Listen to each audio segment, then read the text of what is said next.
அவந்திகாவின் நிலையை பார்த்த பாட்டி சிரித்தபடி, என்ன அவந்திகா, தலை சுத்துதா?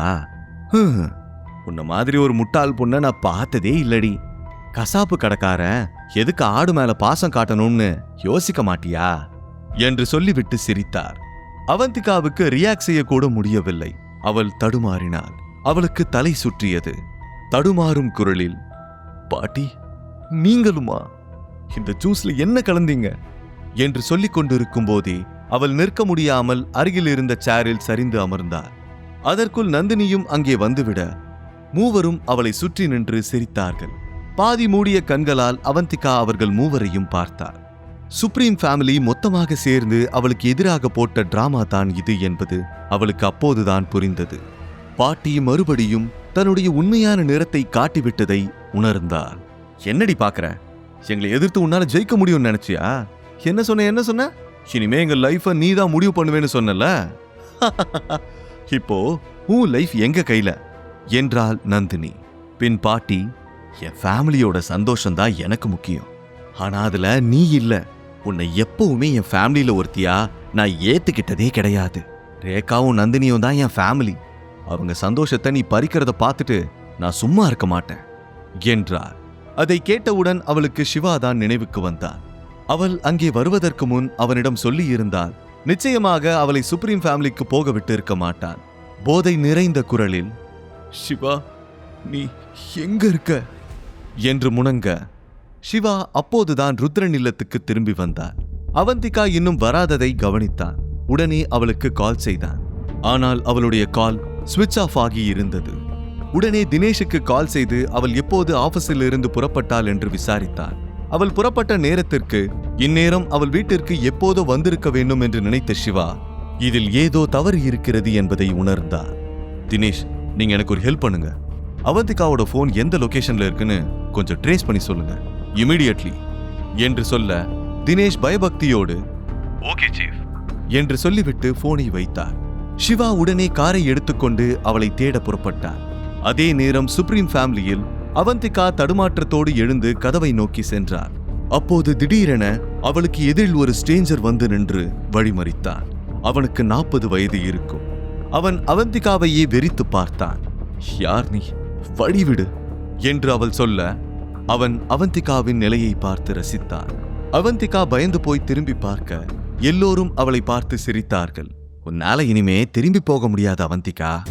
இனிமே உன் லைஃப் அவன் கூட தான் என்றார் பாட்டி. அந்த ஸ்ட்ரேஞ்சர் பெயர் நரேஷ்.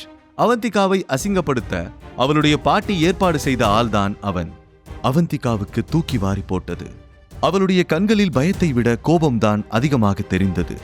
ஏன் திரும்ப திரும்ப இப்படி பண்றீங்க என்று கேட்க, ரேகா சிரித்தபடி, ஏன்னா இந்த குடும்பத்துக்கு விசுவாசமா இல்லாத யாருமே எங்களுக்கு தேவையில்லை என்றார். அதை தொடர்ந்து பாட்டி, இந்த ஃபேமிலிக்கு எதிராக நடக்கிறவங்களுக்கு மன்னிப்பே கிடையாது என்றார். அவந்திகா அடுத்த வார்த்தை பேசுவதற்குள் நரேஷ் அவள் மணிக்கட்டை பிடித்து இழுத்தார். வாடி என்று சொல்லியபடி கதவை மூட அவந்திகா பயந்து அலறினார். அவளுடைய அலறல் சத்தத்தை மிஞ்சும் அளவுக்கு மூவரும் சத்தமாக சிரித்தார்கள். அவள் மீண்டும் ஒரு மிகப்பெரிய சிக்கலில் மாட்டிக்கொண்டாள். இப்போது அவள் நிதானத்தில் இருக்கவில்லை. அவளுடைய மொத்த எனர்ஜியும் போய்விட்டது போல உணர்ந்தாள். அதனால் அவள் மனதில் இருக்கும் நம்பிக்கையும் போய்விட்டது. மறுபக்கம் சிவா காரில் வேகமாக வந்து கொண்டிருந்தார். இந்த முறை அவந்திகா எங்கே சென்றிருப்பாள் என்று எந்த ஐடியாவும் அவனுக்கு இல்லை. லாஸ்ட் டைம் சுப்ரீம் ஃபேமிலிக்கு போயிருக்கும் போதுதான் அவினாஷின் அடியாட்களால் அவள் கடத்தப்பட்டிருந்தாள். அதனால் நிச்சயம் இந்த முறை அவள் சுப்ரீம் ஃபேமிலிக்கு சென்றிருக்க வாய்ப்பே இல்லை என்று நினைத்தான். ஆனால் அவந்திகா சுப்ரீம் ஃபேமிலியில் தான் மாட்டிக்கொண்டு இருக்கிறாள் என்று அவனுக்கு தெரியவில்லை. தன்னுடைய குடும்பம் என்று நினைத்தவர்களாலேயே அவளுக்கு துரோகம் நடந்து கொண்டிருந்தது. நார்மலாக அவந்திகா ஒரு போல்டான பெண்தான். அவ்வளவு ஈஸியாக கிவ் அப் பண்ண மாட்டாள். ஆனால் அவளை பாசத்தை காட்டி ஏமாற்றினால் உடனே ஏமாந்து விடுவாள். அதுதான் அவளுடைய வீக்னஸ். துரோகமும் சூழ்ச்சியும் அந்த சிச்சுவேஷனை சமாளிக்க முடியாமல் செய்துவிட்டது. அவள் உடலில் போதை அதிகரித்துக் கொண்டே இருந்தது. அதன் விளைவால் அவளுடைய வாய்ஸ் கூட மங்க ஆரம்பித்து விட்டது. நரேஷ் அவளுடைய நிலையை பார்த்து சிரித்துக் கொண்டே இருந்தான். மெதுவாக அவளுக்கு அருகில் வந்தான். அவனுடைய காம பார்வை அவளை பயமுறுத்தியது. அவளை நெருங்கி வந்து கையை பிடித்து, பயப்படாத டார்லிங், நான் உன்னை சந்தோஷமா பாத்துக்கிறேன். பிடிவாதம் பண்ணாம என் கூட வா உன் ஃபேமிலி இப்பதான் ஒரு சரியான முடிவை எடுத்திருக்காங்க. இதெல்லாம் உன்னோட நல்லதுக்காகத்தான் என்றார். அந்த போதையிலும் அவள் முடிந்தவரை போராடினாள். ஆனால் நரேஷின் பிடி வலுவாக இருந்தது. அவளால் அவன் பிடியிலிருந்து எஸ்கேப் ஆக முடியவில்லை.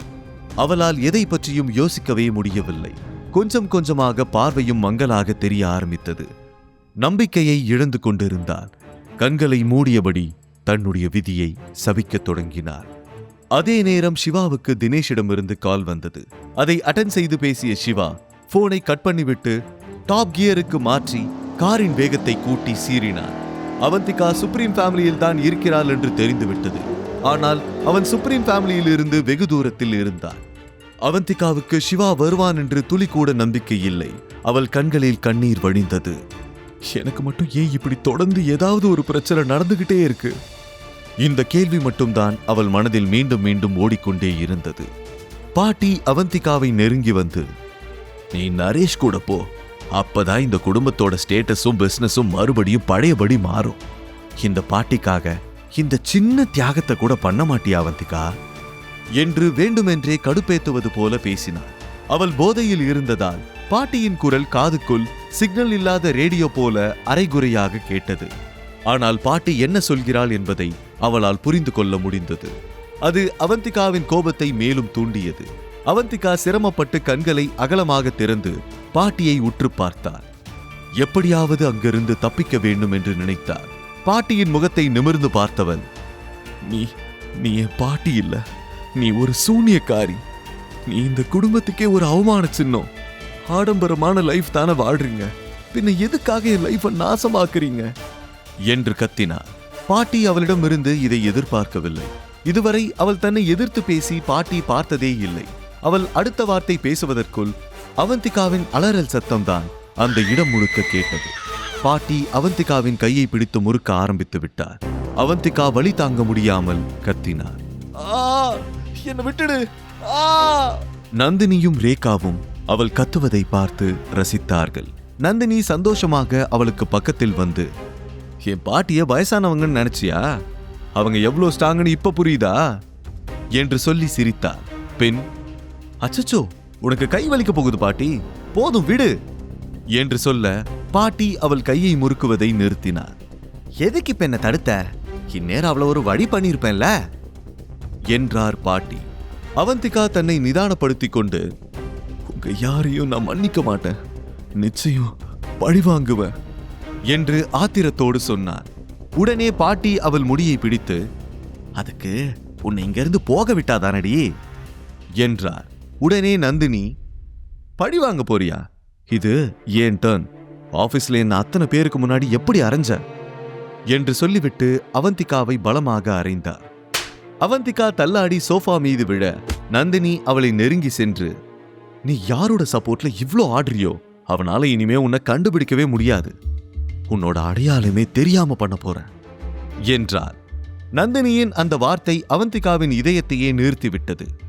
அவளுடைய உலகம் நிஜமாகவே அழிக்கப்பட போகிறதா என்று நினைத்து பயந்தார். உடனே ரேகா அவசரமாக, சரி சரி, இவள ரொம்ப நேரம் இங்க வச்சிருக்கிறது நமக்கு நல்லதில்ல. நாம லேட் பண்ற ஒவ்வொரு செகண்டும் அந்த சிவா அவளை தேடி இங்க வந்துருவான். அவன் வந்துட்டா நம்ம பிளான் எல்லாத்தையும் கெடுத்துருவான். இந்த தடவை எந்த தப்பும் நடக்கக்கூடாது. சீக்கிரமா அவளை இங்கிருந்து அனுப்பியாகணும் என்றார். ரேகா சொல்வது சரிதான் என்று பாட்டிக்கும் தோன்றியது. அவர் நரேஷை பார்த்து, சீக்கிரமா இவளை இங்க இருந்தே இழுத்துட்டு போ, இனி ஒரு செகண்ட் கூட இவ இங்க இருக்கக்கூடாது என்றார். நரேஷ் கூட அதற்காகத்தான் காத்து கொண்டிருந்தான். அவன் மீண்டும் அவந்திகாவின் கையை பிடித்து இழுத்தான். வாடி, இனிமே உனக்கோ இந்த வீட்டுக்கோ எந்த சம்பந்தமோ இல்ல என்று சொல்லிக்கொண்டே எடுத்தான். அவள் போதையில் தள்ளாடினாள். ஆனால் அப்போதும் முடிந்தவரை போராடி கொண்டிருந்தாள். அவள் நரேஷுடன் செல்ல மறுத்தாள். என்ன விற்று, என்ன விற்று என்று கெஞ்சினாள். ஆனால் நரேஷ் அவளை பிடிவாதமாக இழுத்து சென்றார். அவளுடைய கெஞ்சல்கள் எதுவும் அவன் காதுக்குள் விடவில்லை. பாட்டி கோபமாக, சீச்சி, அவ குரலை கேட்கவே கடுப்பா இருக்கு, சீக்கிரம் அவளை இழுத்துட்டு போ என்று சொல்ல, சரி பாட்டி என்று சொல்லிவிட்டு நரேஷ் அவந்திகாவை இன்னும் வலுவாக இழுத்துக்கொண்டு கதவை நோக்கி சென்றார். அவர்கள் கதவை நெருங்கும் போது திடீரென கதவு பலத்த சத்தத்தோடு உடைந்தது. ஏதோ ஒரு மிகப்பெரிய சக்தி கதவை தாக்கியது போல இருந்தது. எல்லோரும் திகிலோடு கதவை பார்க்க அங்கே சிவா நின்று கொண்டிருந்தார். அவனை பார்த்தவுடன் 4 பேரும் அதிர்ந்து விட்டார்கள். ஆனால் வரவே மாட்டான் என்று நினைத்துக் கொண்டிருந்தவன் திடீரென எதிரில் வந்து நிற்பதை பார்த்ததும் அவந்திகா எமோஷனல் ஆகி கண்கலங்கி விட்டார். அங்கிருந்த காட்சியை பார்த்ததும் சிவா கோபத்தில் எரிமலையாய் பொங்கினார். அவன் சத்தமாக கைய விடு என்று சொல்ல நரேஷ் ஒரு கணம் நடுங்கிவிட்டார். முழு கதையையும் கேட்டு மகிழ பாக்கெட் FM ஆப்பை டவுன்லோட் செய்யுங்கள். லிங்க் டிஸ்கிரிப்ஷனில் கொடுக்கப்பட்டுள்ளது.